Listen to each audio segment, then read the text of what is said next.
ಪ್ರಿಯ ಆಸರೆ ವೀಕ್ಷಕರಿಗೆ ಸುವಾರ್ತಿಕ ಈ ಕಾರ್ಯಕ್ರಮಕ್ಕೆ ಯೇಸು ಕ್ರಿಸ್ತನ ಮಧುರ ನಾಮದಲ್ಲಿ ಸ್ವಾಗತ ಮಾಡ್ತಾ ಇದ್ದೇನೆ. ಪ್ರಿಯರೇ, ಕಳೆದ ಹಲವು ಸಮಯಗಳಿಂದ ಆಸರೆ ಟಿವಿಯಲ್ಲಿ ಸುವಾರ್ತಿಕ ಈ ಕಾರ್ಯಕ್ರಮವನ್ನು ವೀಕ್ಷಿಸ್ತಾ ಇದ್ದೀರಿ. ಖಂಡಿತವಾಗಿ ನಿಮಗೆ ಅನೇಕರಿಗೆ ಈ ಸುವಾರ್ತಿಕ ಈ ಕಾರ್ಯಕ್ರಮ ನಾವು ಹೇಳುವಾಗಲೇ ಗೊತ್ತಾಗ್ತದೆ. ಯಾಕಂದರೆ ಸುವಾರ್ತೆ ಸಾರುವಂಥ ಸೇವಕರ ಬಗ್ಗೆ ಅಥವಾ ತಿಳಿದುಕೊಳ್ಳುವಂಥದ್ದೇ ಸುವಾರ್ತಿಕ ಕಾರ್ಯಕ್ರಮವಾಗಿದೆ. ನಾವು ನೋಡ್ತೇವೆ, ಅನೇಕ ಸೇವಕರು ವಿವಿಧ ಕ್ಷೇತ್ರಗಳಲ್ಲಿ ದೇವರ ಸೇವೆಯನ್ನು ಮಾಡ್ತಾ ಇದ್ದಾರೆ. ಅಂದರೆ ಒಬ್ಬ ಆಗಿರ್ಬೋದು, ಹಳ್ಳಿಗಳಲ್ಲಿ, ಪಟ್ಟಣಗಳಲ್ಲಿ ಅಥವಾ ಬೇರೆ ಬೇರೆ ಸ್ಥಳಗಳಲ್ಲಿ, ಕ್ಷೇತ್ರಗಳಲ್ಲಿ ಅವು ಏನು ಮಾಡ್ತಾರೆ, ಕ್ರಿಸ್ತನ ಸುವಾರ್ತೆ ಸಾರ್ತಾ ಇದ್ದಾರೆ. ಅವರ ಬಗ್ಗೆ ತಿಳಿದುಕೊಳ್ಳುವಂಥ ಯಾಕೆಂದರೆ ಅವರ ಜೀವಿತದಲ್ಲಿ ಯಾವ ರೀತಿ ಅವರು ಸುವಾರ್ತೆ ಸಾರುವುದಕ್ಕಾಗಿ ದೇವರಲ್ಲಿ ಬಂದರು, ಏನೇನು ಸುವಾರ್ತೆ ಸಾರ್ತಾ ಇದ್ದಾರೆ, ಯಾತಕ್ಕಾಗಿ ಸುವಾರ್ತೆ ಸಾರ್ತಾ ಇದ್ದಾರೆ, ಮತ್ತು ಅವರ ಸುವಾರ್ತೆ ಮೂಲಕ ಅವರಿಗೆ ಸಿಕ್ಕಿದಂಥ ಅಂದರೆ ಸುವಾರ್ತೆಯನ್ನು ಅವರಿಗೆ ಆದಂಥ ಅನುಭವಗಳು, ಇದನ್ನೆಲ್ಲ ನಾವು ತಿಳಿದು ಅಷ್ಟು ಮಾತ್ರ ಅನೇಕರು ಎಣ್ಣಿಸ್ತಾರೆ. ಸುವಾರ್ತೆ ಸಾರುವಂಥ ಜನರು ಅವರಿಗೆ ಅನೇಕರು ಹೇಳುವಂಥದ್ದಿದೆ, ಫಾರಿನ್ನಿಂದ ಅವ್ರಿಗೆ ದುಡ್ಡು ಬರ್ತದೆ, ಫಾರಿನ್ ದುಡ್ಡಿನ ಮೂಲಕ ಅವರು ಅಂಥದ್ದೆಲ್ಲ ಮಾಡ್ತಾರೆ ಅಂತ. ಖಂಡಿತವಾಗಿ ಪ್ರಿಯರೇ, ಇವತ್ತು ನಮ್ಮ ಮಧ್ಯದಲ್ಲಿ ಗುಜರಾತ್ ಹಾಗೂ ಮಹಾರಾಷ್ಟ್ರದ ಬಾರ್ಡರ್ನಲ್ಲಿ ಬೆಡ್ಕಿಪಾಡ ಅಂತ ಒಂದು ಸ್ಥಳದಲ್ಲಿ ಸೇವೆ ಮಾಡುವಂಥ ದಾಸು ಮಾವ್ಚೆ ಇವ ಸೇವಕರು ನಮ್ಮ ಮಧ್ಯದಲ್ಲಿದ್ದಾರೆ. ಅವರನ್ನು ಕೂಡ ಯೇಸು ಕ್ರಿಸ್ತನ ಹೆಸರಿನಲ್ಲಿ ಆಸರೆ ಟಿವಿ ಪರವಾಗಿ ಹಾಗೂ ವೀಕ್ಷಕರ ಪರವಾಗಿ ನಾನು स्वागत ಮಾಡ್ತೀನಿ. पास्टर जी, आपको स्वागत है ये कार्यक्रम को. Thank you. हाँ पास्टर जी, हमारे बीच में आप आए, हमको बहुत खुशी है, क्योंकि आपके सेवक के गवाह सुनाने के लिए आप आए हैं. यस, हम बहुत खुशी है इसमें. पास्टर जी, आप गुजरात या महाराष्ट्र का कौन से गांव पे? महाराष्ट्र का हूँ, गुजरात के बॉर्डर पर हैं. मेरा गांव बेड़कीपाड़ा नाम है और तालुका नवापुर, डिस्ट्रिक्ट नंदुरबार, वहाँ पर मैं रहता हूँ. मेरे गाँव, हाँ.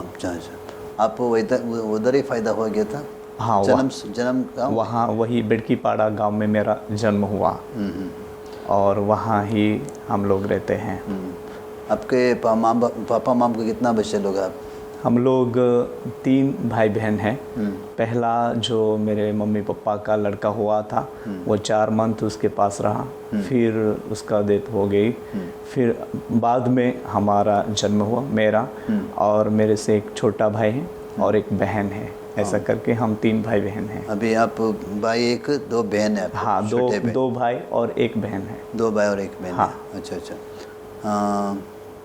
आपके पापा क्या काम करते हैं? पापा खेती का काम करता है. खेती है आपको? हाँ, खेती है. कौन सी खेती करते हैं आप? राइस करते हैं. हाँ, राइस. राइस. दूसरा जवारी. हाँ. बस जवारी राइस करते हैं. हाँ. बोले तो आपको खुद का ज़मीन है? हाँ, खुद का ज़मीन है. कितना ज़मीन है कम से? अभी 12 एकड़ ज़मीन है. ये 12 एकड़ में भी आप राइस सबके सब में नहीं करते. हाँ. थोड़ी ज़मीन में हम राइस करते हैं. थोड़ा ज़मीन में. हाँ. और बाकी ज़मीन ऐसा पड़ा रहता है. अच्छा. पास्टर जी, आपका पढ़ाई सब किधर हो गया? मेरा पढ़ाई मेरे गांव में 4वीं तक हुआ और उसके बाद मेरी पढ़ाई फिनिश हो गई. 4वीं तक? हाँ. क्योंकि 9 साल की उम्र थी मेरा और प्रभु ने उसकी सेवा के लिए मुझे कॉलिंग दिया. फिर मेरा पढ़ाई करना बंद हुआ और फिर सेवा में से स्टेप बाय स्टेप 9 साल की उम्र से उसकी सेवा में प्रभु ने उपयोग करना. 4 क्लास में गए. उसके बाद आगे पढ़ने के लिए आपको मन नहीं था? नहीं, मन था, परंतु जब भी मैं प्रेयर कर रहा था तो प्रभु ने मेरे साथ बात किया. 4 बातें किया. पहली बात ये किया कि बेटा, आप बहुत छोटे हैं, इसी उम्र में से मेरी सेवा में आपको उपयोग करना चाहता हूँ. दूसरी बात ये कहा कि आपको पढ़ना बोलना नहीं आता, पर मैं आपको पढ़ने के लिए बोलने के लिए अनुग्रह दूँगा. तीसरी बात ये कहा कि आपकी परिस्थिति वीक है, पर मैं आपको चलाऊँगा. और चौथी बात ये कहा कि आप जहाँ भी मेरे सेवा के लिए जाएंगे वहाँ मैं आपके संग रहूँगा. तो तभी से मेरी पढ़ाई जो स्टॉप हुई और मम्मी पापा ने प्रभु के हाथों में समर्पित कर दिया और सेवा के लिए यीशु के नाम में दे दिया. और ऐसा सेवा में फिर शुरू हो गया है। ಪ್ರಿಯರೇ, ಇವರ ಬಗ್ಗೆ ನಾನು ನಿಮಗೆ ಹೇಳಲಿಲ್ಲ. ಇವರು ಗುಜರಾತ್ ಮತ್ತು ಮಹಾರಾಷ್ಟ್ರ ಬಾರ್ಡರ್ನಲ್ಲಿ ಸೇವೆ ಮಾಡೋದು. ಆ್ಯಕ್ಚುಲಿ ಇವರದ್ದು ಮಹಾರಾಷ್ಟ್ರ ಊರಾಗಿದೆ. ಅವರ ವಿಷಯ ಹೇಳುವಾಗ ಅವರು ಹೇಳ್ತಾರೆ, ಅವರ ತಂದೆ ಅಂದರೆ ವ್ಯವಸಾಯ ಮಾಡುವಂಥ ಕುಟುಂಬವಾಗಿತ್ತು ಅವರು. ಅಂದರೆ ಕುಟುಂಬ ಸುಮಾರು 11-12 ಎಕರೆ ಜಾಗ ಅವರಿಗಿದೆ. ಅದರಲ್ಲಿ ಭತ್ತ ಮತ್ತು ಜವಾರಿ ಅವರು ಬೆಳೆಸ್ತಾರೆ ಅಂತ ಹೇಳ್ತಾ ಇದ್ದಾರೆ.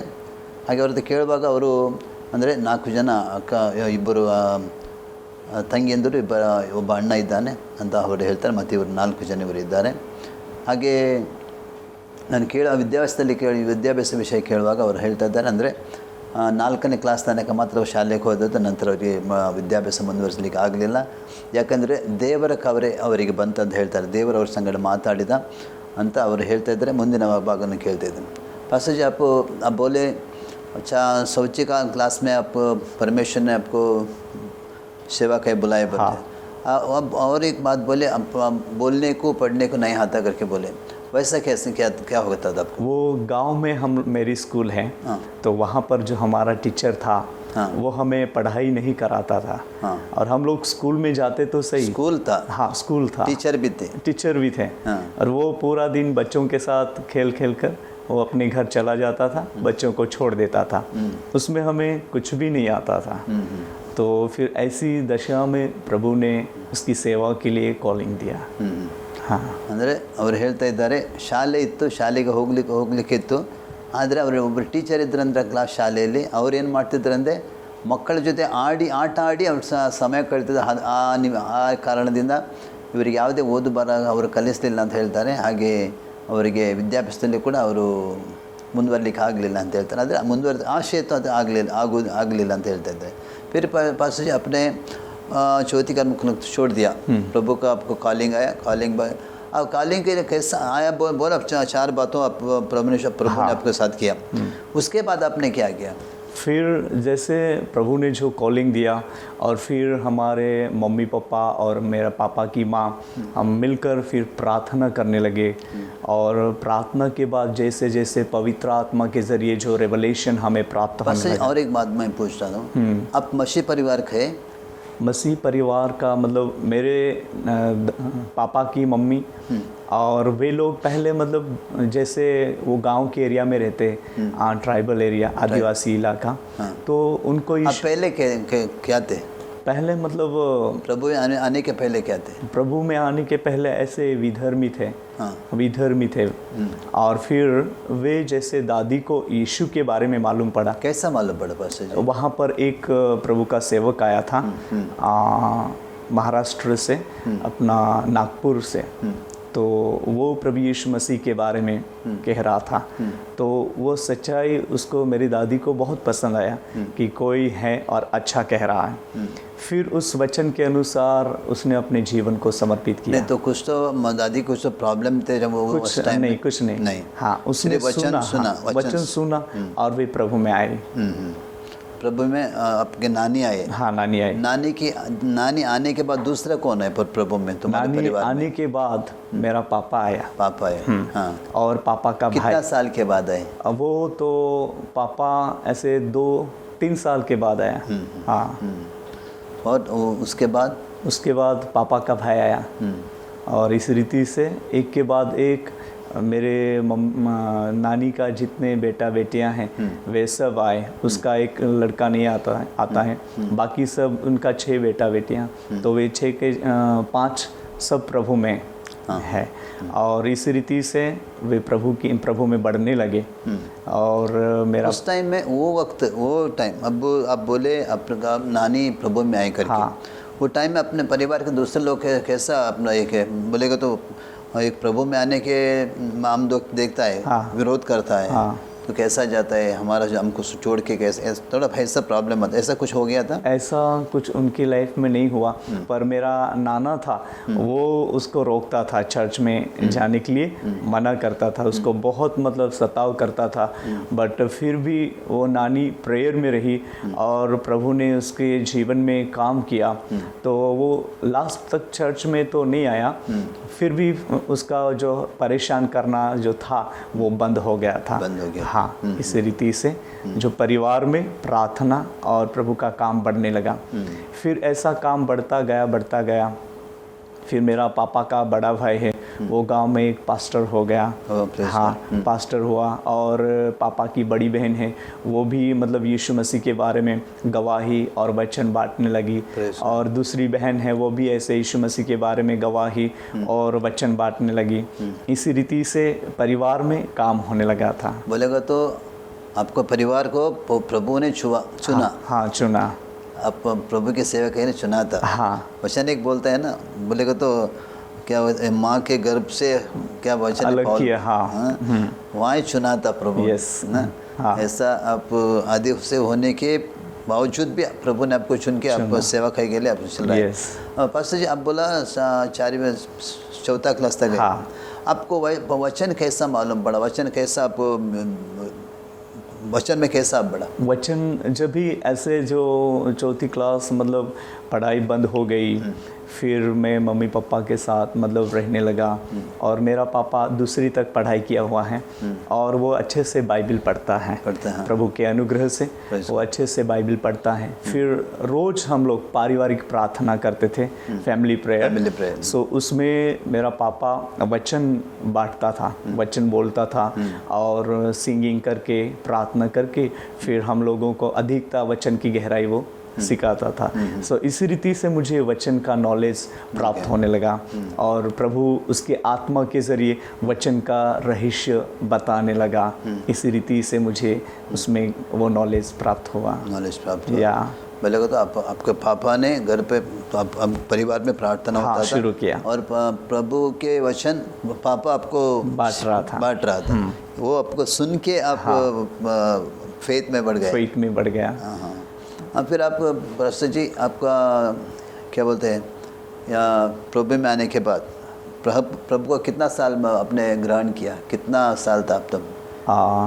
तभी तो 9 साल की एज थी मेरी। 9 साल की एज में आपको प्रभु को ग्रहण किया आपने। 9 साल आपको सच कैसा मालूम पड़ा? सच मतलब वे जब भी प्रेयर करते थे और तभी से मतलब मुझे सच्चाई जानना, यीशु मसीह के बारे में जानना, वे बातें करते थे वो मैं सुनता था।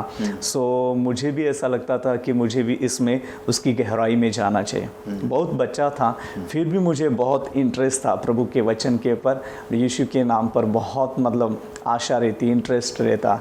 और इस रीति से लगान से हम कुछ भी जो बात करेगा, वचन बोलेगा, वो ध्यान से सुनते थे। और इस रीति से प्रभु की ओर से जो नॉलेज प्राप्त होने लगा। ಪ್ರಿಯರೇ, ಇವರು ಸೇವಕರು ಹೇಳ್ತಿದ್ದಾರೆ, ಅಂದರೆ ಅವರ ಅಜ್ಜಿಗೆ ದೇವರ ವಾಕ್ಯ ಸಿಕ್ಕಿ, ಅಂದರೆ ಅಜ್ಜಿ ಆ ಊರಿನಲ್ಲಿ ಒಬ್ಬರು ಸುವಾರ್ಥಿಕರು ಬಂದಿದ್ದ ನಿಮಿತ್ತವಾಗಿ ಅವರ ಮೂಲಕ ಇವರ ಅಜ್ಜಿ ದೇವರ ವಾಕ್ಯ ತಿಳಿದುಕೊಂಡು ಅದನ್ನು ಯೇಸುಸ್ವಾಮಿ ಅಂಗೀಕಾರ ಮಾಡಿದ್ರು. ಅದರ ನಂತರ ಇವರ ತಂದೆ ಅವರು ಕೂಡ 2-3 ವರ್ಷಗಳ ನಂತರ ಕ್ರಿಸ್ತನಲ್ಲಿ ಬಂದರು. ಅದರ ನಂತರ ತಂದೆ ಇನ್ನೊಂದು ಅಣ್ಣ ಬಂದರು.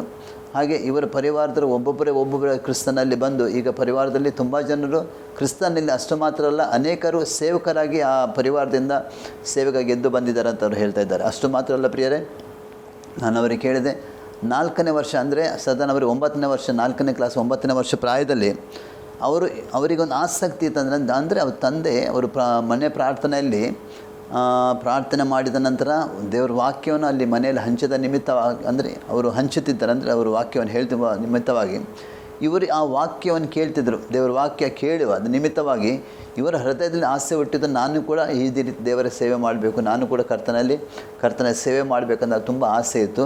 ಆ ಆಸೆ ನಿಮಿತ್ತವಾಗಿ ಏನಾಗ್ತದೆ, ತುಂಬ ಅಂದರೆ ದೇವರ ವಾಕ್ಯ ಸರಿಯಾಗಿ ಕೇಳಿದ ನಿಮಿತ್ತವಾಗಿ ಒಂದು ವಾಕ್ಯ ಕೂಡ ಹೇಳ್ತದೆ, ರೋಮಾಪುರ ಪತ್ರಿಕೆ 10ನೇ ಅಧ್ಯಾಯ 17ನೇ ವಾಕ್ಯದಲ್ಲಿ, ನಂಬಿಕೆ ನಾವು ಮತ್ತೆ ಕೇಳೋದ್ರ ಮೂಲಕ ಬರ್ತದಂತ ವಾಕ್ಯ ಹೇಳ್ತಾರೆ. ಅಂದರೆ ದೇವರ ವಾಕ್ಯ ಕೇಳಿ ಮತ್ತೆ ಕೇಳೋದ್ರ ನಿಮಿತ್ತವಾಗಿ ಆ ನಂಬಿಕೆ ನಮ್ಮಲ್ಲಿ ಉಂಟಾಗ್ತದೆ ಹೇಳ್ತದೆ. ನೋಡಿ, ಆ 9 ವರ್ಷ ಪ್ರಾಯದಲ್ಲಿ ಅವರ ಜೀವಿತದಲ್ಲಿ ದೇವರ ವಾಕ್ಯ ಕಾರ್ಯ ಆಗಬೇಕಾದ್ರೆ ಅವರ ವಾಕ್ಯವನ್ನು ಕೇಳಿದರು, ಅಂದರೆ ಅಷ್ಟು ಕೇಳುವಂಥವ್ರಿಗೆ ಕಿವಿ ಇತ್ತು.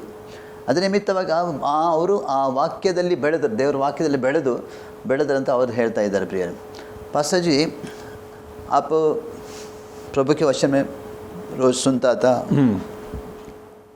आप उसमें बढ़ गए आप, अब वो 9 साल में अब क्या सेवकाई करी प्रभु? 9 साल की उम्र में जब भी प्रभु ने सेवा के लिए बुलाया तो उसमें ये सेवा हो रही थी कि लोगों के लिए हम यीशु के नाम से हीलिंग प्रेयर करते थे। शॉर्ट प्रेयर, यीशु के नाम में बीमार हील हो जा।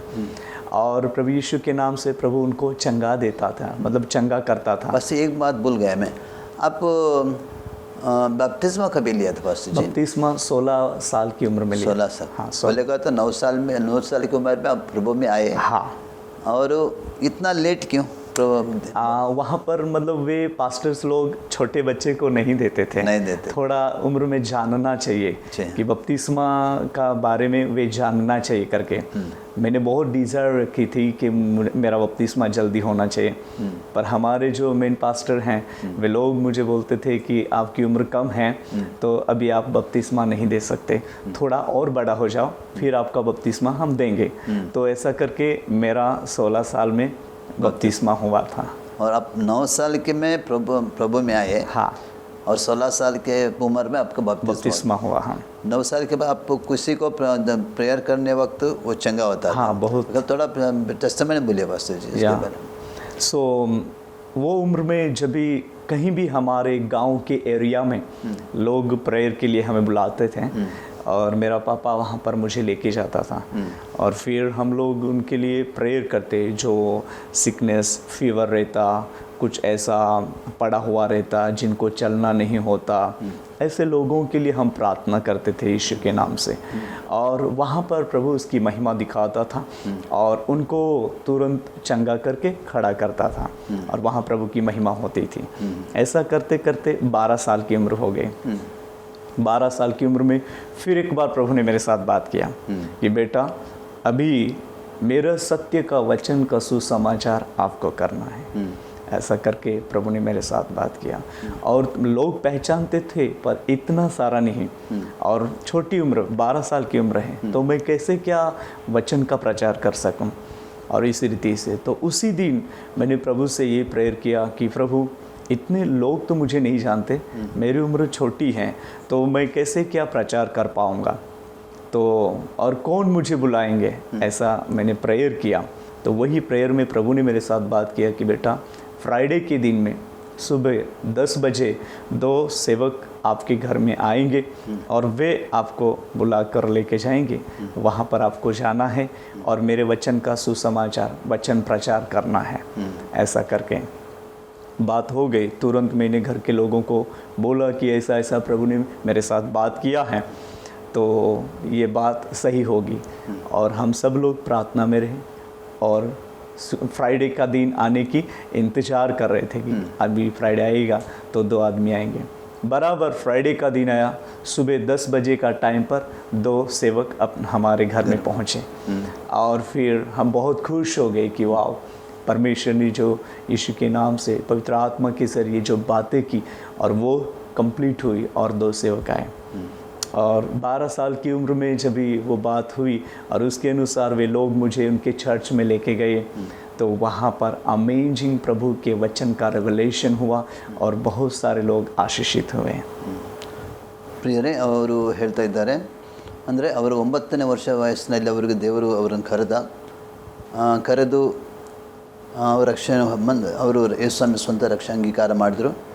ಮತ್ತು 3 ವರ್ಷದ ನಂತರ ಸುಮಾರು 12 ವರ್ಷ ವಯಸ್ಸಿನಲ್ಲಿ, ಅವರ 12 ವಯಸ್ಸಿನಲ್ಲಿ ದೇವರು ಪುನಃ ಅವರ ಸಂಗಡ ಮಾತಾಡಿದಂದರೆ ನನ್ನ ವಾಕ್ಯವನ್ನು ನೀವು ಇತರರಿಗೆ ಹಂಚಬೇಕಂತ. ಹಾಗೆ ಅವರು ದೇವರಿಗೆ ಹೇಳುವಾಗ ದೇವರ ವಾಕ್ಯವನ್ನು ಅವರು ಹೇಳಿದಂತೆ, ದೇವರೇ ನಾನು ಸಣ್ಣ ಹುಡುಗ, ನನಗೇನು ಜ್ಞಾನ ಇಲ್ಲ, ನನಗೆ ಯಾವುದೇ ವಿಷಯ ಗೊತ್ತಿಲ್ಲ, ಮತ್ತು ನಾನು ಸಣ್ಣವನು, ನನಗೆ ಅಷ್ಟೊಂದು ಯಾರು ನನ್ನ ಬಗ್ಗೆ ಯಾರಿಗೆ ತಿಳುವಳಿಕೆ ಇಲ್ಲ ಅಂತ ಹೇಳುವಂಥ ಸಮಯದಲ್ಲಿ ದೇವರೊಂದು ವಾಕ್ಯ ಅವರಿಗೆ ಹೇಳಿದ್ರಂತೆ, ನೋಡು ನೀನು ಸಣ್ಣವಂತ ನೀನು ಹೇಳಬೇಡ, ಬರುವ ಶುಕ್ರವಾರದಲ್ಲಿ ದಿವಸದಲ್ಲಿ 2 ಸೇವಕರು ನಿನ್ನ ಮನೆಗೆ ಬರ್ತಾರೆ, ಅವರು ನಿನ್ನ ಜೊತೆ ನೀನು ಹೋಗಬೇಕಂತ ಹೇಳಿದ್ರಂತೆ. ಅಂದರೆ ಅವರು ಹೇಳ್ತಾ ಇದ್ದಾರೆ, ಅಂದರೆ ಆ ವಾಕ್ಯ ಅವರು ಅಂದರೆ ದೇವರು 12 ವಯಸ್ಸಿನಲ್ಲಿ ಆ ವಾಕ್ಯ ದೇವರು ಮಾತಾಡಿದ ನಂತರ ಅವರ ಪರಿವಾರದ ಅಂದರೆ ಅವರ ತಂದೆ ತಾಯಿಗೆ ಅವರು ಹೇಳಿದ್ರಂತೆ, ಹೀಗೆ ದೇವರು ನನ್ನ ಸಂಗಡ ಮಾತಾಡಿದನಂತ. ಆ ಹೇಳಿದ ನಂತರ ಆ ದಿವಸಗಳಲ್ಲಿ ಅವರು ಸತತವಾಗಿ ಪ್ರಾರ್ಥನೆಯಲ್ಲಿದ್ದರಂತೆ. ಅಂದರೆ ದೇವರ ನಿನ್ನ ಚಿತ್ತ ಅವರು ತಿಳಿಸ್ಕೊಳ್ಬೇಕು, ಅಂದರೆ ಅವರಿಗೆ ದೇವರ ವಾಕ್ಯ ಇತರಿಗೆ ಹೇಳಬೇಕಂದ್ರೆ ಸಣ್ಣ ವಯಸ್ಸಿನ ತುಂಬ ಕಷ್ಟ, ಯಾಕಂದರೆ ಜನರು ಕೂಡ ಅದು ಒಪ್ಪಿಕೊಳ್ಳುವಂಥ ಕಾಲ ಅಲ್ಲ. ಪ್ರಾಯ ಕೊಡಲ್ಲ. ಆದರೆ ದೇವರ ಹತ್ರ ಪ್ರಾರ್ಥನೆ ಮಾಡಿದವರೆ ನಾನು ಸಣ್ಣವನ್ನು ಹೇಳುವಂಥ ದೇವರು ಹೇಳಿದರೆ ನಾನು ನಿನ್ನನ್ನು ಮಾಡ್ತೇನೆ, ನಾನು ನಿನ್ನನ್ನು ಬೆಳೆಸ್ತೇನೆ ಅಂತ ಹೇಳಿ ಶುಕ್ರವಾರ ದಿವಸದ ಸಮಯ ಕೊಟ್ಟು ನಮ್ಗೆ 10 ಗಂಟೆಗೆ ಇಬ್ಬರು ಬರ್ತಾನೆ ನಿಮ್ಮ ಮನೆಗೆ ಬರ್ತಾರೆ ಅಂತ. ಅವ್ರು ಹಾಗೇನ ಪ್ರಾರ್ಥನೆ ಸರಿಯಾದ ಶುಕ್ರವಾರ ಬಂದು ಆ ಶುಕ್ರವಾರ ದಿವಸದ 10 ಗಂಟೆಗೆ ಇಬ್ಬರು ಸೇವಕರು ಅವರ ಮನೆ ಬಂದರಂತೆ. ಬಂದ ನಂತರ ಇವರ ಮನೆಯಲ್ಲಿ ಸ್ವಲ್ಪ ಪ್ರಾರ್ಥನೆ ಎಲ್ಲ ಮಾಡಿ ಇವರನ್ನು ಒಂದು ಸಭೆಗೆ ಕರೆದುಕೊಂಡು ಹೋದ್ರಂತೆ. ಅವರ ಸಭೆಗೆ ಕರೆದುಕೊಂಡು ಹೋದ ನಂತರ ಅಲ್ಲಿ ದೇವರು ಮಹಿಮೆ ಅಲ್ಲಿ ಪ್ರಕಟವಾಯಿತಂತೆ. ದೇವರನ್ನು ಅಭಿಷೇಕ ಮಾಡಿದನು. ಅಷ್ಟು ಮಾತ್ರ ಅಲ್ಲ, ದೇವರ ವಾಕ್ಯದ ಗೂಢಾರ್ಥಗಳನ್ನು ದೇವರೇ ಅವರಿಗೆ ತಿಳಿಯಪಡಿಸಿದಂತ ಅವ್ರು ಹೇಳ್ತಾ ಇದ್ದಾರೆ ಪ್ರಿಯರೇ. ಹಾಗೆ ಅವರು ದೇವರ ವಾಕ್ಯದಲ್ಲಿ ಬೆಳೆದು ಅಂತ ಹೇಳ್ತಾರೆ. पास्टर जी आप 12 साल में चर्च पे गए, हाँ 2 पास्टर लोग सेवक आप लोग लेके गए, उधर आप वचन में बढ़ गया, बाद में क्या हो गया पास्टर जी? बाद में जो वचन का रेवलेशन हुआ और लोगों का जीवन वैसा था, तो उन लोगों ने पश्चाताप किया, वे प्रभु के सामने अपनी गुनाह की माफ़ी मांगी और प्रभु में समर्पित हुए। बोले तो आप लोगों को वचन देने के लिए प्रारंभ किया? हाँ, लोगों को वचन देना प्रारंभ किया और वो वचन में प्रभु का सामर्थ प्रकट हुआ।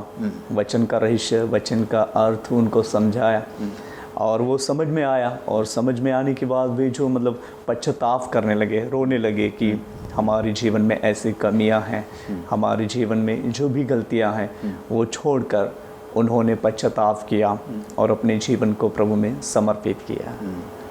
ಪ್ರಿಯರೇ, ಅವರು ಹೇಳ್ತಾ ಇದ್ದಾರೆ ಅಂದರೆ ಅವರು ಆ ಚರ್ಚಿಗೆ ಹೋದ ನಂತರ, ಸಭೆಗೆ ಹೋದ ನಂತರ ದೇವರು ಅನೇಕ ಪ್ರಕಟಣೆ ಅವರು ಕೊಡಲಿಕ್ಕೆ ಪ್ರಾರಂಭ ಮಾಡಿದ್ರು. ಅಷ್ಟು ಮಾತ್ರ ಅಲ್ಲ, ದೇವರ ವಾಕ್ಯವನ್ನು ಅವರು ಜನರಿಗೆ ಸಾರುವಂಥ ಸಮಯದಲ್ಲಿ ಜನರ ಜೀವಿತದಲ್ಲಿ ಒಂದು ಮಾನಸಾಂತರ ಉಂಟಾಯಿತು. ಅನೇಕರು ತಮ್ಮ ಮಾನಸಾಂತರ ಹೊಂದಿದರು, ಅನೇಕರು ತಮ್ಮ ಪಶ್ಚಾತ್ತಾಪಪಟ್ಟು ದೇವರ ಕಡೆಗೆ ಬಂದರು. ಅಂದರೆ ಅವರಿಗೆ ಅವರ ಪಾಪದ ಅರಿವು ಉಂಟಾಯಿತು ಅಂತ ಅವ್ರು ಹೇಳ್ತದೆ. ಅಂದರೆ ಅವರು ಮಾಡಿದ ಪಾಪದ ಅರಿವು ಉಂಟಾಗಿ, ಇವರು ವಾಕ್ಯ ಕೊಡುವಾಗ ಜನರಿಗೆ ಆ ಪಾಪದ ಅರಿವು ಉಂಟಾಗಿ ಅನೇಕರು ದೇವರಲ್ಲಿ ಬಂದರು, ಅನೇಕರು ದೇವರನ್ನು ಸ್ವೀಕಾರ ಮಾಡಿದರು ಅಂತ ಅವರು ಹೇಳ್ತಾ ಇದ್ದಾರೆ. ಆ ರೀತಿ ದೇವರನ್ನು ಉಪಯೋಗಿಸ್ತಾನೆ ಅಂತಾರೆ. बाद में क्या हो गया? बाद में फिर ऐसे जैसे जैसे लोगों को पता चलने लगा कि सेवकाई में प्रभु उनका उपयोग कर रहा है, और लोग चर्च में ऐसे स्टेप बाय स्टेप बुलाने लगे थे सेवकाई के लिए, प्रीचिंग के लिए। दूसरा हाँ, अलग अलग चर्चों में, अलग अलग चर्चों में इनवाइट करने लगे। आप तब कितना उम्र के थे? तभी 12 साल से शुरू किया था। 12 साल? हाँ, 12 साल से शुरू किया था। और फिर ऐसे काम होते जा रहे और ऐसा स्टेप बाय स्टेप जैसे उम्र बढ़ती जा रही, प्रभु का काम भी बढ़ता जा रहा, लोगों को जैसा जैसा पता चलता जा रहा है, लोग अलग अलग जगह पर उसके वहाँ पर बुलाते हैं। ಪ್ರಿಯರೇ, ಅವರು ಹೇಳ್ತಾ ಇದ್ದಾರೆ ಅಂದರೆ ಅವರು ಸಭೆಯಲ್ಲಿ ಸೇವೆ ಮಾಡಿದ ಸಮಯದಲ್ಲಿ ಅವರು ವಾಕ್ಯ ಕೊಡುವಾಗ ಜನರಿಗೆ ಬಿಡುಗಡೆ, ಸ್ವಸ್ಥತೆ ಆಗ್ತಿತ್ತು. ಅಷ್ಟು ಮಾತ್ರವಲ್ಲ, ಅದರ ನಂತರ ಇನ್ನು ಅನೇಕ ಜನ ಇವರ ಬಗ್ಗೆ ತಿಳಿದುಕೊಂಡ್ರು. ಅಂದರೆ ಇವರ ಮೂಲಕ ಆಗುವಂಥ ಅದ್ಭುತಗಳು, ಇವರ ಮೂಲಕ ರೋಗ ಶಾಂತಿಗಳು, ದುರಾತ್ಮನ ಬಿಡುಗಡೆ, ಇದರ ಮೂಲಕ ಈ ವಾರ್ತೆಯನ್ನು ಜನರು ಕೇಳಿ ಇವರನ್ನು ಬೇರೆ ಬೇರೆ ಕಡೆಯಲ್ಲಿ ಚರ್ಚೆಗಳಿಗೆ, ಬೇರೆ ಬೇರೆ ಸಭೆಗಳಿಗೆ ಕರೆಯಲಿಕ್ಕೆ ಪ್ರಾರಂಭ ಮಾಡಿದ್ರು. ನಮ್ಮ ಸಭೆಗೆ ಬಂದು ಬೇರೆ ಬೇರೆ ಸಭೆಗೆ ಹೋಗಿ ಇವರು ದೇವರ ವಾಕ್ಯವನ್ನೆಲ್ಲ ಹಂಚುವಾಗ ಜನರ ಜೀವಿತದಲ್ಲಿ ಅದ್ಭುತಗಳು ನಡೀತಿದ್ದು, ಅನೇಕ ಜನರ ಜೀವಿತದಲ್ಲಿ ಮಾನಸಾಂತರಗಳು ಉಂಟಾಗಿ ಜನರು ದೇವರ ಕಡೆಗೆ ಬಂದರು ಅಂತ ಅವರು ಹೇಳ್ತಾ ಇದ್ದಾರೆ. ಪ್ರಿಯರೇ, पास्टर जी ये आप सेवक कर रहे थे ना, वो लोग चंगा होते थे, हाँ, और दुष्ट आत्मा छोड़ के जाते थे। आपको इसमें कुछ गवाही बोल सकते आप? हाँ, अभी जैसे वहाँ प्रेयर होती थी और कई लोगों को जो दुष्ट आत्मा से पीड़ित ऐसे लोगों को लेके आते थे। सो जो ऐसे दुष्ट आत्मा से भरे हुए लोग कभी कभी एक आदमी को 10-10 जन भी पकड़ते थे। ऐसा मतलब दुष्ट आत्मा उनमें रहकर वो काम करता था।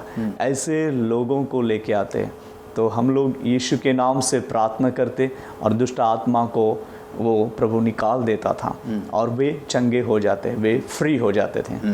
कुछ लोग ऐसे बीमार लोग आते जिनको चलना नहीं होता, उनको उठा कर लाते हैं, यीशु के नाम में उनको प्रार्थना की जाती है और प्रभु उनको चंगाई देकर उसको हीलिंग करके अपने आप चलने के लिए अनुग्रह देता है। सो ये काम हम देख रहे।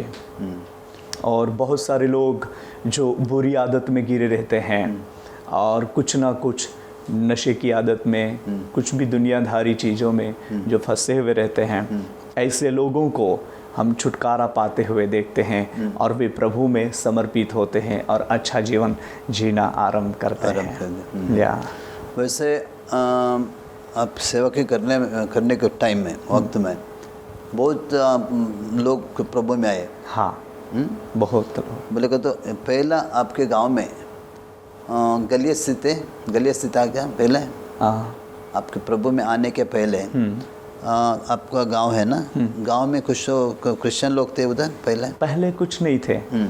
पहले कुछ नहीं। जब भी वो सुसमाचार आया मेरी दादी के समय पर, नानी के समय पर, तब उन लोगों का सिर्फ 5 लोगों का ग्रुप था। 5 लोगों का ग्रुप। वे 5 लोग मिलकर प्रार्थना करते थे और उनको मालूम पड़ता कि आज वो गांव में कोई सेवक आ रहा है, तो वे लोग ग्रुप होकर वहाँ मीटिंग में चले जाते थे। सो उन लोगों ने जैसे प्रेयर आरंभ किया, सो स्टेप बाय स्टेप प्रभु के अनुग्रह से वहाँ पर फिर एक छोटा सा चर्च स्थापन हुआ। पहले ऐसे चर्च तो नहीं था, पर ऐसा पेंडल बनाकर, जो लकड़ियों का, उसका पेंडल बनाकर उसके नीचे बैठते थे।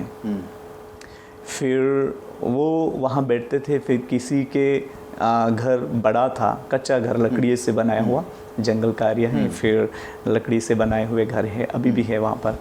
सो वहाँ पर वो गैलरी बड़ी थी, उसमें वे प्रेयर मीटिंग अटेंड करते थे। उसके बाद उन्होंने और प्लान किया कि नहीं, अभी हम प्रेयर घर मतलब प्रार्थना के लिए चर्च बनाएंगे। छोटा सा उन्होंने चर्च बनाया। सो वो चर्च भी फिर भरने लगा। फिर एक दूसरा चर्च बनाया, उससे बड़ा बनाया, वो भी भरने लगा। फिर एक तीसरा चर्च बनाया, वो उससे बड़ा बनाया, वो भी भरने लगा। फिर चौथा चर्च बनाया, उससे बड़ा बनाया, वो भी भरने लगा। और अभी 5वां बड़ा चर्च बनाया है। और प्रभु की स्तुति हो कि वहाँ पर वो चर्च में 2000 से ज़्यादा मेंबर्स हैं। और इस रीति से वहाँ पर प्रभु की आराधना हो रही है। और प्रभु के अनुग्रह से एक साल में कम से कम 3 लाख से ज़्यादा लोगों को वचन बांटने के लिए हमें अवसर मिलता है। पहले तो आप वचन बांटने के लिए, प्रभु का वचन बांट के दूसरा गांव जाते हैं। हाँ, अलग अलग गांव पे, जहाँ वे लोग हमें इनवाइट करते हैं और क्रूसेड मीटिंग्स ऐसे अरेंज करते हैं। सो वहाँ पर हम मीटिंग्स के लिए जाते हैं, लोग आते हैं। कभी कभी मीटिंग में, एक मीटिंग में 5000, 10,000 लोग, 20,000 लोग ऐसे आ जाते हैं। सो उनके बीच में सेवकाई करते हैं। हाँ, प्रभु का काम बहुत होता है। ज़्यादातर ऐसे दुष्ट आत्मा से जो जकड़े हुए लोगों को प्रभु छुटकारा देता है। और कुछ भी ऐसे पीड़ित लोग रहते हैं, बीमार, जिनका कुछ गांठ रहती हैं और कुछ भी ऐसा प्रॉब्लम रहता है, प्रभु उनमें से उनको छुटकारा देता है। और चमत्कारी काम जहाँ प्रभु करता है, और वहाँ प्रभु की महिमा के लिए विशेष लोग तैयार होते हैं और छुटकारा पाते हैं। हाँ पास्टर जी, आपकी शादी हो गई? हाँ, मेरी शादी हो गई। मेरी 2 बेटियां हैं। बड़ी बेटी की भी शादी हुई लास्ट अभी जनवरी 3 तारीख को। दूसरी छोटी वाली पढ़ाई कर रही है। कितने में पढ़ाई कर रही है? अभी कॉलेज कर रही है। किधर का पढ़ाई? नवापुर, जहाँ हमारा तालुका है। हमारे गांव के पास में 13 किलोमीटर एक सिटी शहर है, वहाँ पर वे पढ़ाई कर रही हैं। पास्टर जी, आपका बीवी? बीवी हाउस वाइफ है। हाँ, आपके साथ सेवकाई में मतलब वो वहाँ पर मुझे प्रेयर सपोर्ट करती हैं। हाँ, ಪ್ರಿಯರೇ, ಅವರು ಹೇಳುವಂಥದ್ದು ನಾವು ನೋಡ್ತಾ ಇದ್ದೇವೆ. ಅಂದರೆ ಅವರು ಕ್ರಿಸ್ತನಲ್ಲಿ ಬಂದ ನಂತರ ಅವರು ದೇವರ ವಾಕ್ಯದಲ್ಲಿ ಬೆಳೀಲಿಕ್ಕೆ ಪ್ರಾರಂಭ ಮಾಡಿದರು. ಅಷ್ಟು ಮಾತ್ರ ಅಲ್ಲ, ಅವರು ಬೇರೆ ಬೇರೆ ಸ್ಥಳಕ್ಕೆ, ಬೇರೆ ಬೇರೆ ಜನರು ಕರೆಯುವಂಥ ಬೇರೆ ಬೇರೆ ಸಭೆಗಳಿಗೆ ಹೋಗಿ ದೇವರ ವಾಕ್ಯ ಕೊಡಲಿಕ್ಕೆ ಪ್ರಾರಂಭ ಮಾಡಿದರು. ಆ ಪ್ರಾರಂಭ ಮಾಡುವಾಗ ಅನೇಕ ಅದ್ಭುತಗಳು ನಡೆಯಿತು. ದೇವಗಳಿಂದ ಜನರಿಗೆ ಬಿಡುಗಡೆ ಆಯಿತು. ನಾನಾ ರೀತಿಯ ರೋಗಗಳು ಸ್ವಸ್ಥರಾದರು ಅಂತ ಹೇಳ್ತಾ ಇದ್ದಾರೆ. ಅಷ್ಟು ಮಾತ್ರವಲ್ಲ, ಅಂದರೆ ಆ ಪ್ರಾಂತದಲ್ಲಿ ಸಭೆನೇ ಇರಲಿಲ್ಲ, ಅಂದರೆ ಚರ್ಚೆ ಇರಲಿಲ್ಲ ಒಂದು ಕಾಲದಲ್ಲಿ. ಆದರೆ ಇವರು ಅಜ್ಜಿ ಮತ್ತು 5 ಜನ ರಕ್ಷಣೆ ಬಂದರಂತೆ. ಆ 5 ಜನ ರಕ್ಷಣೆ ಬಂದ ನಂತರ ಅವರ 5 ಜನರ ಪ್ರಾರ್ಥನೆ ಮೂಲಕ ಅವ್ರು ಏನಾಯ್ತಂದರೆ ಅಲ್ಲಿ ಸಭೆ ಬೆಳೆಯುತ್ತೆ ಅಂತ ಹೇಳ್ತಾಯಿದ್ರು. ಅಷ್ಟು ಮಾತ್ರವಲ್ಲ, ಅವರ ಅಜ್ಜಿ ಮತ್ತು ಒಟ್ಟಿಗೆ 5 ಜನ ಅವರು ಎಲ್ಲಿ ಪ್ರಾರ್ಥನೆ ನಡೀತದೆ ದೂರದಲ್ಲಿ, ಅಲ್ಲಿ ಅವರು ಸಂಘ ಒಟ್ಟಿಗೆ ಹೋಗಿ ಆ ಪ್ರಾರ್ಥನೆ ಪಾಲ್ಗೊಳ್ತಿದ್ರು ಅಂತ ಹೇಳ್ತಾರೆ. ಮತ್ತು ಅವರ ಅಜ್ಜಿ ಮತ್ತು ಅವರು ಒಟ್ಟಿಗೆ ಪ್ರಾರ್ಥನೆ ಮಾಡಿದ ಮತ್ತು ಸಭೆ ಬೆಳೆಯಿತು. ಸಭೆ ಭಕ್ತರ ಸಂಖ್ಯೆ ವೃದ್ಧಿ ಆಯ್ತು ಹೇಳ್ತಾರೆ. ಮೊದಲು ಸಣ್ಣ ಒಂದು ಮನೆಯಲ್ಲಿ ಅವರು ಪ್ರಾರ್ಥನೆ ಮಾಡ್ತಿದ್ರು. ಅಂದರೆ ಅವ್ರು ಹೇಳ್ತಾರೆ ಸಣ್ಣ ಗುಡಿಸಲು ಅಂದರೆ ಈ ರೀತಿ ಗುಡಿಸಲು ಕೂಡ ಅಲ್ಲ, ಅದು ಕಾಡಿನ ಮಧ್ಯದಲ್ಲಿರುವಂಥ ಗುಡಿಸಲು. ಕಾಡಿನ ಜನರು ಇವರು, ಕಾಡಿನ ಒಂದು ವಾಸ ಮಾಡುವಂಥ ಜನರು. ಆ ಕಾಡಿನ ಮಧ್ಯದಲ್ಲಿ ಕೂಡ ಇವರು ಸಣ್ಣ ಗುಡಿಸಲು ಮಾಡಿ ಅವರು ವಾಸ ಮಾಡ್ತಾರೆ. ಯಾರದು ಸ್ವಲ್ಪ ಸಣ್ಣ ದೊಡ್ಡದು ಗುಡಿಸಲಿದೆ ಅದರ ಜಗಲಿಯಲ್ಲಿ ಹೋಗಿ ಅವರು ಪ್ರಾರ್ಥನೆ ಮಾಡುವಂಥದ್ದು. ಇದು ಬೆಳೆದು ಬರುವಂಥ ಸಭೆ ಬೇಕಂತ, ಒಂದು ಚರ್ಚೆ ಆಗಬೇಕಂತ ಒಂದು ಸಭೆ ಸಣ್ಣದಾಗಿ ಕಟ್ಟಿದರು. ಸ್ವಲ್ಪ ದಿವಸದಲ್ಲೇ ಅದು ತುಂಬಲ್ಪಟ್ಟಿತು. ಅದು ತುಂಬಲ್ಪಟ್ಟ ನಂತರ ಅವ್ರು ಹೇಳ್ತಾರೆ ಅದಕ್ಕೆ ಸ್ವಲ್ಪ ದೊಡ್ಡದಾಗಿ ಕಟ್ಟಿದರು. ಅದು ಕೂಡ ಸ್ವಲ್ಪ ಸಮಯ ತನಕ ಅದು ಕೂಡ ತುಂಬಲ್ಪಟ್ಟಿತು. ಅದಾದ ನಂತರ ಪುನಃ ಇನ್ನೂ ಕೂಡ ಸ್ವಲ್ಪ ದೊಡ್ಡದಾಗಿ ಕಟ್ಟಿದರು, ಅದು ಕೂಡ ತುಂಬಿತು. ಅದಕ್ಕಿಂತ ದೊಡ್ಡದು ಪುನಃ ಕಟ್ಟಿದ್ರು, ಅದು ಕೂಡ ತುಂಬಿತ ಹೇಳ್ತಾರೆ. ಈಗ ದೊಡ್ಡದಾಸ ಚರ್ಚ್ ಅವರು ಸ್ಥಾಪನೆ ಮಾಡಿದ್ದಾರೆ. ಸುಮಾರು 2,000ಕ್ಕಿಂತ ಅಧಿಕ ವಿಶ್ವಾಸಿಗಳು ಸಭೆಯಲ್ಲಿ ಇದ್ದಾರೆ ಅಂತ ಅವ್ರು ಹೇಳ್ತಾ ಇದ್ದಾರೆ. ಅಂದರೆ ಅವರು ಅನೇಕ ಅದ್ಭುತಗಳು ನಡೀತಾ ಅವರ ಸಭೆಯಲ್ಲಿ. ರೋಗಿಗಳು ಗುಣ ಆಗ್ತಾರೆ, ದುಷ್ಟ ಶಕ್ತಿಗಳ ಜನರು ಬಿಡುಗಡೆ ಆಗ್ತದೆ. ಇದೆಲ್ಲ ಅವರ ಸೇವೆಯಲ್ಲಿ ನಡೀತಾ ಇದೆ ಅಂತ ಹೇಳ್ತಾ ಇದ್ದಾರೆ. ಈ ಸೇವಕರು, ನಾನು ಹೇಳ್ತಾ ಇದ್ದೇನೆ, ದಾಸ್ ಮೌಶಿ ಅಂತ ಇವರ ಹೆಸರು, ಪಾಸ್ಟರ್ ದಾಸ್ ಮೌಶಿ. ಇವರು ಮಹಾರಾಷ್ಟ್ರ ಹಾಗೂ ಗುಜರಾತ್ ಈ ಬಾರ್ಡರ್ನಲ್ಲಿ ಸೇವೆ ಮಾಡ್ತಾ ಇದ್ದಾರೆ. पास्टर जी, आप अभी गलीशा में पास्टर हैं, गलीशा में पास्टर हैं। एक ही गलीशा है, दूसरा गलीशा आपके अंडर में? अभी दूसरा कलीसिया भी अलग अलग जगह पर, जो नई जगह पर स्थापन हुई हैं। हाँ। कितना गलीशा है? ऐसा करके 10 कलीसिया। 10 कलीसिया। हाँ, 10 कलीसिया। वो एक ही गांव में ना? अलग अलग गांव में, अलग अलग गांव में बोलेगा तो जहाँ से गुजरात में, महाराष्ट्र में, ऐसे अलग अलग जगह पर हैं। हाँ, गुजरात में भी आपका गलीशा है? हाँ। गुजरात में कितना गलीशा है? गुजरात में ज़्यादा है, बोले तो 8 कलीसिया तो गुजरात में ही रहेगा। ओ प्रेज़ गॉड। हाँ, ऐसा है। कैसा चल रहा है प्रभु का काम तुम्हारे? बहुत अच्छा चल रहा है, बहुत अच्छा प्रभु का काम हो रहा है। अभी कोई ऐसा दिक्कत नहीं है। परमेश्वर का अनुग्रह विशेष वहाँ पर हो रहा है। और जो अगल बगल वाले लोग हैं वो भी मतलब प्रभु के लोगों को सहयोग अच्छे देते हैं। सहयोग मतलब कि कुछ भी ऐसे विरोध नहीं होने देते, और कुछ विरोधी वातावरण देखते हैं तो उसको वे स्टॉप करते हैं। विरोधी वातावरण है गांव में? नहीं, अभी नहीं है। पहला ऐसा था।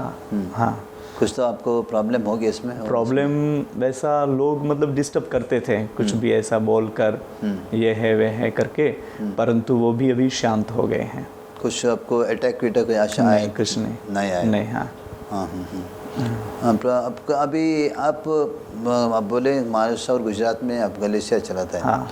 आप दूसरा कौन से गांव में गलीशिया है? दूसरा कोई सी भी स्टेट में? गुजरात महाराष्ट्र छोड़ के दूसरा किधर? अभी एक लड़का हमारे संग रहकर जो सेवा में आए हैं, और हरियाणा में वहाँ 2 चर्च शुरू हुए हैं। हरियाणा में 2 चर्च शुरू हुए हैं। ऐसा है, ऐसा प्रभु का काम। हाँ, प्रभु का काम। हाँ पास्टर जी, आप ये महाराष्ट्र और अपना गुजरात ये छोड़ के दूसरे गांव में कर्नाटक अभी आए हैं। हाँ, सेवा के लिए। हाँ। दूसरा कौन से स्टेट में गए पास्टर? दूसरे अभी तक सेवकाई के लिए हम लोग इंडिया में हर एक स्टेट, जम्मू कश्मीर छोड़कर हर एक स्टेटों में प्रभु उसकी महिमा के लिए वहाँ लेके गया है, और उसका काम उसने किया है। हाँ, हर एक राज्य में जम्मू कश्मीर छूट गया है, बाकी हर एक राज्य में लेके गया है। पास्टर जी, आप बड़ी बेटी का शादी हो गया बोलते हैं? हाँ। बड़ी बेटी शादी किधर आई थी? वो अभी ससुराल उसका मुंबई थाना में है। वो ये भी सेवकाई में है? वो भी सेवा में है। बस अब मैं पूछ रहा हूँ, क्या प्रभु में आप सिर्फ ये मीटिंग से छोड़ के दूसरा क्या सेवक है? मीटिंग छोड़ के और बाकी तो कलीसिया है, जिसमें मतलब डेली जो प्रेयर मीटिंग होती है। डेली? हाँ, होता है।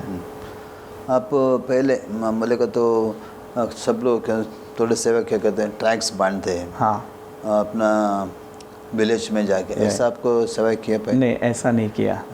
ऐसा कुछ सेवा? हाँ, ऐसा नहीं किया। बस अब दूसरा क्या है इसके बीच में ये पास से सेवा के कर रहे हैं ना, इसके बीच में दूसरा क्या सेवा कर रहे हैं? बोले को तो कोई बोलता है हम हॉस्पिटल में जाके उन लोगों को प्रार्थना करें, कोई बोलते हैं जेल में जाके हम प्रार्थना करें, ऐसा सेवा है? ऐसा नहीं किया है।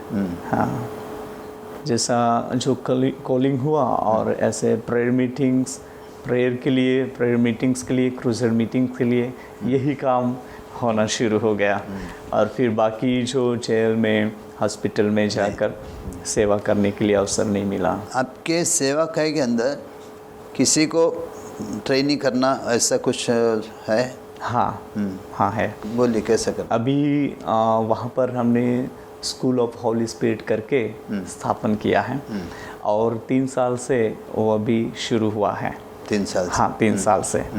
तो 5 दिन का ऐसा सेमिनार रखते हैं हम लोग, 5 दिन का, 3 दिन का, ऐसा साल में 5 बार करते हैं। 5 बार करते हैं। हाँ, तो वहाँ पर बहुत सारे मतलब स्टूडेंट लोग आते हैं, जवान लोग आते हैं। बोलेगा तो तुम्हारी कलिसिया के बाहर का दूसरा? अपनी कलिसिया में। आपकी कलिसिया जहाँ बाहर के कलिसिया बाहर के नहीं, हाँ वहाँ पर करते हैं। बोलेगा तो आपकी कलिसिया के जवान को आप ट्रेनिंग देते हैं? नहीं, बाहर के सब लोग जवान लोग आते हैं। हाँ। और अपने चर्च का भी रहते हैं, पर वे कम रहते हैं। बाकी बाहर से बहुत सारे आते हैं जिनको एक वचन की गहराई और स्पिरिचुअल लेवल पर आत्मिक क्षेत्र में कैसे बढ़ना और प्रभु का काम हम किस तरह कर सकेंगे, कैसे उसमें हम बढ़ते रहेंगे, बने रहेंगे, जिसके बारे में सिखाते हैं। जो पवित्र आत्मा हमें उनको सिखाने के लिए टॉपिक देता है, जिसके पर हम उनको सिखाते हैं। और प्रभु की स्तुति हो कि इन दिनों में बहुत सारे जवान लोग, लेडीज़ लोग तैयार हुए हैं और वे आज प्रभु की सेवा के क्षेत्र में मतलब लग गए हैं। जो प्रीचिंग करते हैं, कई लोग हीलिंग मिनिस्ट्री करते हैं। इसी रीति से अलग अलग जो गिफ्ट्स, पवित्र आत्मा का वरदान जिनको जैसा परमेश्वर की योजना में दिया गया है, उसके अनुसार सेवा अभी शुरू हो चुकी है। बोले तो आपकी कलिसिया में और बाहर? अपनी कलिसिया में, जहाँ हमने अपनी ज़मीन है, मेरे पापा के ज़मीन है 12 एकर्स, जिसमें हमने स्कूल ऑफ होली स्पिरिट ऐसे बनाया है।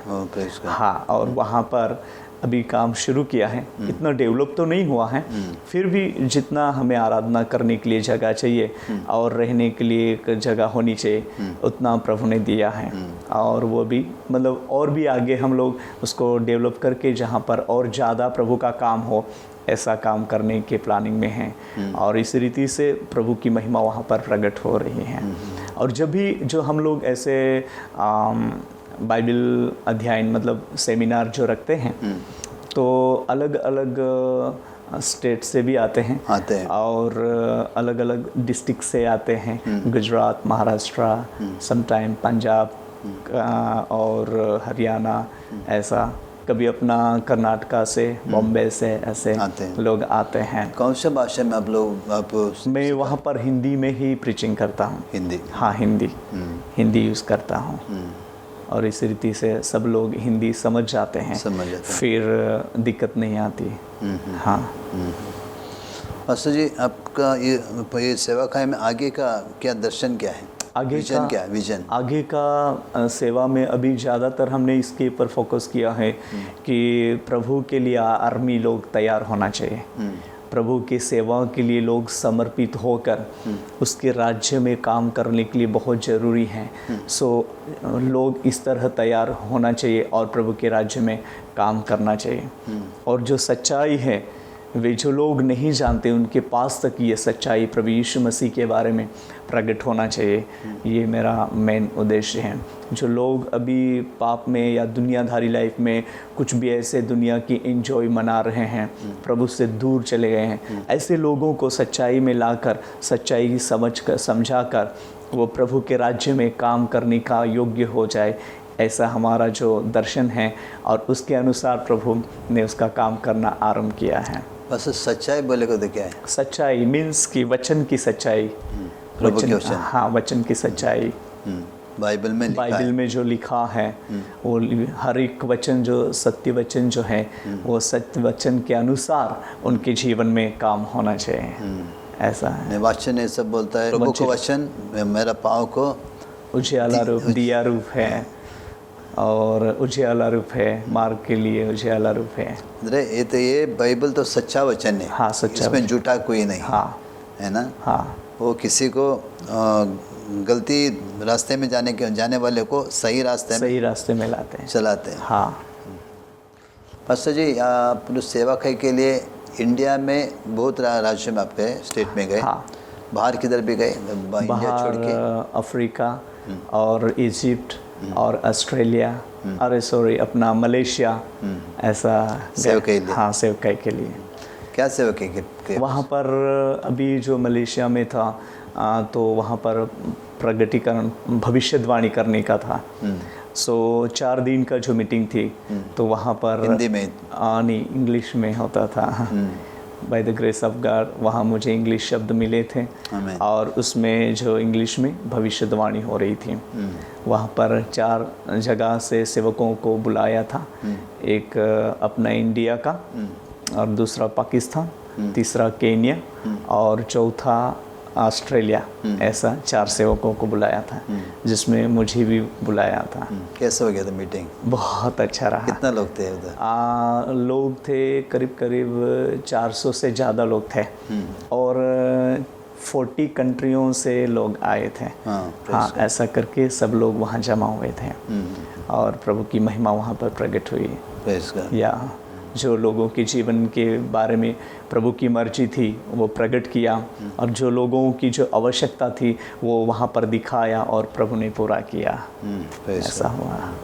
आप कुछ भी प्लान है इंडिया छोड़ के बाहर का कंट्री में गलीसिया बनाने का? हाँ ऐसा कुछ प्लान किया है? हाँ प्लान किया है। किधर है? बस अभी साउथ अफ्रीका में है एक, साउथ अफ्रीका में है और एक हमारे गुजरात का एक बंदा ऑस्ट्रेलिया में रह रहा है तो उसके माध्यम से ऑस्ट्रेलिया में भी प्रेयर मीटिंग शुरू करने का एक विज़न है।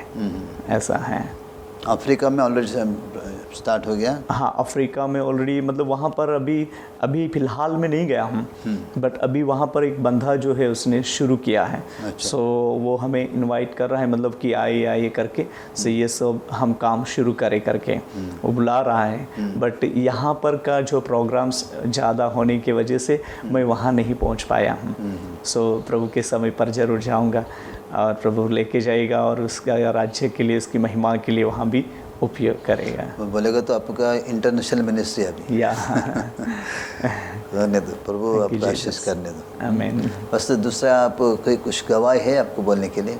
अभी मुझे पढ़ने के लिए, बोलने के लिए नहीं आता था, बट जैसा प्रभु ने अनुग्रह दिया तो जहाँ इमरजेंसी है वहाँ पर वहाँ की भाषा प्रभु उसके अनुग्रह में उसके आत्मा के जरिए बोलने के लिए शब्द देता है। हाँ बोलेगा तो अभी बोलिए, आप कौन सा दूसरा कंट्री गए? हाँ और वहाँ की भाषा आप बोलते? इजिप्ट में लास्ट टाइम 2009 में थे हम लोग इजिप्ट में। तो मुझे इंग्लिश तो इतना आता था बट इतना खास नहीं आता था और वहाँ पर अभी ट्रांसलेशन करे तो कैसा ट्रांसलेशन करे, हमें से और किसी को नहीं आता था वो, मतलब हिब्रू भाषा, उनकी भाषा इजिप्टियन भाषा। फिर प्रभु के अनुग्रह से वहाँ पर इजिप्ट में बोलने के लिए प्रभु ने मुझे वर्ड दिया और जिसमें मैं जब भी हम लोग प्रचार कर रहे थे, प्रभु यीशु मसीह के बारे में बोलते थे, तो प्रभु की स्तुति हो कि वहाँ पर उनको अमेजिंग लगा। वे बोल रहे थे कि आप इंडियन नहीं हैं, आप तो हमारे कंट्री के हैं, आप स्पष्ट रीति से हमारी लैंग्वेज को बोल रहे हैं। हाँ करके उन लोगों को बहुत मतलब ये लगा। और फिर उन लोगों को मतलब 10 लोगों को प्रभु यीशु मसीह के बारे में उसके वचन की सच्चाई प्राप्त हुई और वे लोगों ने प्रभु में अपना जीवन समर्पित कर दिया। अभी मेरा जो नंबर चेंज हो गया इसकी वजह से हमारा कांटेक्ट टूट गया, नहीं तो बीच में उन लोगों ने मुझे कॉल किया था कि ब्रदर हम लोग 10 लोग थे पर अभी 50 से 60 लोगों के बीच में हमारी कलीसिया बढ़ रही है। सो इस रीति से इजिप्ट में भी काम हो रहा है। प्रभु बोलेगा तो कौन से कंट्री में जाते हैं, हेल्प नहीं तो प्रभु आपको वहाँ की भाषा दे देता है। हाँ ऐसा आप वहाँ की भाषा में इस्तेमाल करता है। हाँ ऐसा है। आपका विजन है एक इंडिया का हर एक स्टेट में कलीसिया बनाने का, और out of country out of country में फेलोशिप बने। हाँ अमेजिंग है। अब तो चौथा क्लास सिखा है। हाँ, चौथी क्लास सीखा। चौथी क्लास में अब इंग्लिश बात करते हैं। हाँ हाँ, हिंदी का आपकी मातृभाषा है। हाँ। वो तो हिंदी, मराठी, मराठी। गुजराती। हाँ, गुजराती भी आती है। दूसरा भाषा दूसरा भाषा मतलब और फिर जैसा प्रभु का अनुग्रह हो वैसे फिर भाषा में आ जाती है। Praise God. हाँ ಪ್ರಿಯ ಆಸರೆ ವೀಕ್ಷಕರೇ, ಸೇವಕರ ನೀವು ಸಾಕ್ಷಿ ಕೇಳ್ತಾ ಇದ್ದೀರಿ. ಅವರು 4ನೇ ಕ್ಲಾಸ್ ಕಲ್ತಿದ್ದರೂ ಕೂಡ ದೇವರ ಕೃಪೆಯಿಂದ ಅವರು ಅನೇಕ ಭಾಷೆಗಳನ್ನು ಮಾತಾಡ್ತಿದ್ದಾರೆ. ಅಷ್ಟು ಮಾತ್ರವಲ್ಲ, ಭಾರತ ದೇಶದ ಜಮ್ಮು ಕಾಶ್ಮೀರ ಒಂದು ಬಿಟ್ಟು ಬಾಕಿ ಎಲ್ಲ ರಾಜ್ಯಗಳಿಗೆ ಅವರು ಸೇವೆಗಾಗಿ ಹೋಗಿದ್ದಾರೆ, ಸೇವೆ ಮಾಡಿದ್ದಾರೆ. ಅವರ ಸೇವೆ ಮೂಲಕ ಅನೇಕ ಅದ್ಭುತಗಳು ನಡೆದಿವೆ. ಅನೇಕರು ಬೇರೆ ಬೇರೆ ಕಡೆಯಲ್ಲಿ ಅವರ ಸೇವೆ ಕರೀತಾ ಇದ್ದಾರೆ, ಅವರಿಗೆ ಸಮಯ ಇಲ್ಲ ಅಂತ ಹೇಳ್ತಾರೆ. ಅಷ್ಟು ಮಾತ್ರವಲ್ಲ, ಕಳೆದ ದಿನಗಳಲ್ಲಿ ಅವರು ಮಲೇಷ್ಯಾಕ್ಕೆ ಸೇವೆಗಾಗಿ ಹೋಗಿದ್ದರು, ಈಜಿಪ್ಟಿನಲ್ಲಿ ಸೇವೆಗಾಗಿ ಹೋದರು, ಆಫ್ರಿಕಾದಲ್ಲಿ ಸೇವೆಗಾಗಿ, ಹಾಗೆ ಬೇರೆ ಬೇರೆ ರಾಷ್ಟ್ರಗಳಿಗೆ ಅವರು ಏನಾಗಿ ಸೇವೆಗಾಗಿ ಹೋಗಿ ಕರೆಯಲ್ಪಟ್ಟಿದ್ದಾರೆ, ಹೋಗಿದ್ದಾರೆ. ಅದ್ಭುತವಾದ ಸೇವೆ ಅವರ ಮೂಲಕ ನಡೆದಿದೆ. ಅವ್ರು ಹೇಳ್ತಾರೆ, ಈಜಿಪ್ಟ್ನಲ್ಲಿ ಭಾಷಾಂತರಿಸಲಿಕ್ಕೆ ಯಾರು ಇರಲಿಲ್ಲ ಅವರ ಭಾಷೆಯಿಂದ, ಆದರೆ ದೇವರ ಕೃಪೆಯಿಂದ ಅವರು ಅವರ ಭಾಷೆಯಲ್ಲಿ ಅವರು ದೇವರ ವಾಕ್ಯವನ್ನು ಪ್ರಚಾರ ಮಾಡಿದ ನಿಮಿತ್ತವಾಗಿ 10 ಜನರು ಅವರು ಅಲ್ಲಿ ಜನರು ಹೇಳ್ತಿದ್ದಾರೆ, ನೀವು ಇಂಡಿಯಾದವರಲ್ಲ, ನೀವು ನಮ್ಮ ದೇಶದವರೇ, ನಮ್ಮ ಹಾಗೆ ಮಾತಾಡ್ತೀವಿ, ನಮ್ಮ ದೇಶದವರು ಅಂತ ಹೇಳ್ತಿದ್ದಾರೆ. ಅಂತಂದರೆ ದೇವರು ಆ ರೀತಿ ಅವರನ್ನು ಅಭಿಷೇಕ ಮಾಡಿ ಆ ರೀತಿ ಅಲ್ಲಿ ಆ ಜನರ ಭಾಷೆ ಕೊಟ್ಟು ಅವು ಮಾತಾಡುವಂಥವ್ರಿಗೆ ನೋಡ್ತೀವಿ. ನಾವು ವಾಕ್ಯದಲ್ಲಿ ನಾವು ಕೂಡ ನೋಡ್ತೇವೆ. ಅಪೊಸ್ತಲರ ಕೃತ್ಯ 2ನೇ ಅಧ್ಯಾಯದಲ್ಲಿ ಅಲ್ಲಿ ನಾವು ನೋಡ್ತೇವೆ, ಪಂಚಶನ ದಿನದಲ್ಲಿ ಪವಿತ್ರಾತ್ಮನು ಆ ಶಿಷ್ಯರ ಮೇಲೆ ಹಿಡಿದು ಬಂದಾಗ ಅವರು ನಾನಾ ರೀತಿ ಭಾಷೆಯಲ್ಲಿ ಮಾತಾಡಿದ್ರಂತೆ. ಮತ್ತು ಅಲ್ಲಿ ನೋಡ್ತೇವೆ 16-17 ರಾಷ್ಟ್ರಗಳ ಜನರು ಅಲ್ಲಿದ್ದರು. ಇವರು ಮಾತಾಡೋದು ಅವರವರ ಭಾಷೆಗಳು ಅವರು ಕೇಳಿಸ್ತಿದ್ರು, ಅಂದರೆ ಅರ್ಥ ಆಗ್ತಿ ಕೇಳ್ತಿದ್ದ ಅಂತ ಹೇಳ್ತಿದ್ರು. ಅಂದರೆ ಆ ರೀತಿ ದೇವರ ದೊಡ್ಡ ಅದ್ಭುತ ಒಂದು ಕಾರ್ಯವಾಗಿದೆ. ಯಾಕೆಂದರೆ ಭಾಷಾಂತರಿಸಿ ಈಜಿಪ್ಟ್ನಲ್ಲಿ ಅವರು ಯಾರು ಇಲ್ಲದ ಸಮಯದಲ್ಲಿ ದೇವರ ಆತ್ಮನು ಅವರ ಭಾಷೆಯಲ್ಲಿ ಮಾತಾಡುವಂಥ ಅಭಿಷೇಕ ಅವರ ಮೇಲೆ ಕೊಟ್ಟನು. ದೇವರಿಗೆ ಸ್ತೋತ್ರ. ಅವರು ಕೂಡ ಶಕ್ತವಾದ ರೀತಿಯಲ್ಲಿ ದೇವರನ್ನು ಉಪಯೋಗ ಮಾಡ್ತಾ ಇದ್ದಾರೆ. ಅಷ್ಟು ಮಾತ್ರ ಅಲ್ಲ, ಜಮ್ಮು ಮತ್ತು ಕಾಶ್ಮೀರ ಒಂದಕ್ಕೆ ದೇಶ, ಭಾರತ ದೇಶದ ಜಮ್ಮು ಮತ್ತು ಕಾಶ್ಮೀರ ಬಿಟ್ಟು ಬೇರೆ ಎಲ್ಲ ರಾಜ್ಯಗಳಿಗೆ ಸೇವೆಗೆ ಕರೆಯಲ್ಪಟ್ಟಿದ್ದಾರೆ ಅಂತ ಹೇಳ್ತಿದ್ದಾರೆ. ಪ್ರಿಯರೇ, ಹೌದು, ಖಂಡಿತವಾಗಿ ಇವರು ನಮ್ಮ ಮಧ್ಯದಲ್ಲಿ ಬಂದು ಅವರ ಸಾಕ್ಷಿ ಹೇಳೋದು ನಮಗೆ ಒಂದು ದೊಡ್ಡ ಆಶೀರ್ವಾದ. ನನಗೆ ಅಷ್ಟು ಹಿಂದಿ ಬರೋದಿಲ್ಲ ಆದರೂ ಕೂಡ ನನಗೆ ಬರುವಂಥ ಭಾಷೆಯಲ್ಲಿ ನಾನು ಮಾತಾಡ್ತಿದ್ದೇನೆ ಅವರಲ್ಲಿ. ಹಸಜಿ, आपको बहुत धन्यवाद. Thank you. परमेश्वर और भी आपको आशीष करने दें. आमीन. और ये वचन बोलते हैं मत्ती मैथ्यू 28:18-19-20, दुनिया के कोने कोने में जाके शुभ समाज पर प्रचार करो करके वचन बोलते हैं. ऐसा आप परमेश्वर आपको ऐसा वर्ल्ड आपको परमेश्वर का वचन लोगों को बताने के लिए उतना ही नहीं है, अनेक महत् कार्य प्रभु के लोगों को चंगाई मिलने के लिए, लंगड़े चलने दो, बहरे सुने दो. वो क्या बोलते हैं, ऐसा चमत्कार प्रभु आपके सेवा का और भी ज़्यादा करके प्रभु लोगों को प्रभु के पास आने के लिए प्रभु को आशीष करने दो. पास्टर जी, हमारा आसरे टीवी देखने वाला गवाही देखना बहुत आदमी लोग हैं. इन लोग के क्या बोलते हैं? मेरा ये कहना है कि जितने सारे लोग ये जो टीवी कार्यक्रम देख रहे हैं, तो परमेश्वर का अनुग्रह आप लोगों के साथ सदैव बने रहें और परमेश्वर आपके ज़रिए भी आप लोगों की काम करे और आपकी जो भी आवश्यकता है वो यीशु मसीह के नाम में इन दिनों में पूरी होगी. और आप लोगों के लिए हम नित्य प्रार्थना रखेंगे और सर्वशक्तिमान परमेश्वर की योजना में आप लोगों को जो शामिल किया है, जो इस टीवी कार्यक्रम में आप भाग लेकर जो देख रहे हैं, सो परमेश्वर की योजना आपके लिए भी बहुत बड़ी योजना है और इस रीति से हम आप लोगों के लिए प्रार्थना करेंगे. और मैं आत्मा में प्रेरित होकर आपके लिए ये कहना चाहूँगा कि जो आपके काम रुक गए हैं, जो आपको सफलता नहीं प्राप्त हुई है, ऐसा जो भी आपके जीवन में दिख रहा है, वो इन दिनों में यीशु के नाम में आपके जीवन में वे सफलता होंगे और आप परमेश्वर की महिमा को देखेंगे. Thank you and God bless you all. ಹಾಂ, ಪ್ರಿಯರೇ, ಅವರು ಹೇಳ್ತಿದ್ದಾರೆ, ಇವಿಷ್ಟು ತನಕ ಅವರ ಸಾಕ್ಷಿಯನ್ನು ಕೇಳಿದಿರಿ, ದೇವರು ನಿಮ್ಮನ್ನು ಆಶೀರ್ವಾದ ಮಾಡಲಿ ಅಂತ ಹೇಳ್ತಾರೆ. ಅಷ್ಟು ಮಾತ್ರವಲ್ಲ, ಒಂದು ವೇಳೆ ನಿಮ್ಮ ಜೀವಿತದಲ್ಲಿ ಯಾವುದೇ ಕೆಲಸ ಕಾರ್ಯಕ್ಕೂ ತಡೆ ಇರೋದಾದರೆ, ಅದು ತಡೆ ಆಗಿರೋದಾದರೆ, ಅವರ ಪ್ರಾರ್ಥನೆ ಮಾಡಿದ್ರು, ಯೇಸುವಿನ ಹೆಸರಲ್ಲಿ ಅದೆಲ್ಲ ತಡೆಗಳು ನೀಗಲ್ಪಟ್ಟು ನೀವು ಆಶೀರ್ವಾದ ಹೊಂದಿದ್ರೆ ಒಳ್ಳೆಯದಾಗ್ತದೆ ನಮ್ಗೆ ಹೇಳಿದರು. ಪ್ರಿಯರೇ, ಅವರಿಗಾಗಿ, ಅವರ ಸೇವೆಗಾಗಿ, ಅವರ ಕುಟುಂಬಕ್ಕಾಗಿ ನೀವು ಪ್ರಾರ್ಥನೆ ಮಾಡಿರಿ. ದೇವರು ಶಕ್ತವಾದ ರೀತಿಯಲ್ಲಿ ಕರ್ತನ ಸುವಾರ್ತೆ ಲೋಕದ ಕಟ್ಟಕಡೆ ಅವರು ಸಾರುವುದಕ್ಕಾಗಿ, ಅಷ್ಟು ಮಾತ್ರವಲ್ಲ ಲಕ್ಷಾಂತರ ಆತ್ಮಗಳು ಅವರ ಮೂಲಕ ದೇವರ ರಾಜ್ಯಕ್ಕೆ ಬರುವುದಕ್ಕಾಗಿ ಪ್ರಾರ್ಥನೆ ಮಾಡಿರಿ. ಅವರು ಹೋದಂಥ ಎಲ್ಲ ಕಡೆಗಳಲ್ಲಿ ದೇವರ ಮಹಿಮೆಯಲ್ಲಿ ಪ್ರಕಟವಾಗುವುದಕ್ಕಾಗಿ ಪ್ರಾರ್ಥನೆ ಮಾಡಿರಿ ಅಂತ ನಾವು ನಿಮ್ಮಲ್ಲಿ ಕೇಳಿಕೊಳ್ತೇನೆ.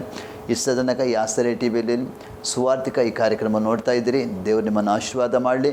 ನಮ್ಮ ಮಧ್ಯದಲ್ಲಿ ಬಂದ ಸೇವಕರಿಗೆ ದಾಸ್ ಮೌಚಿ ಇವರಿಗೂ ಕೂಡ ನಾನು ತಿರುಗಾವರ್ತಿ ಕರ್ತನ ಯೇಸುವಿನ ಹೆಸರಲ್ಲಿ ವಂದನೆ ಹೇಳ್ತಾ ಇದ್ದೀನಿ. Thank you. Thank you. Praise the Lord. ವಂದನೆ. Thank you.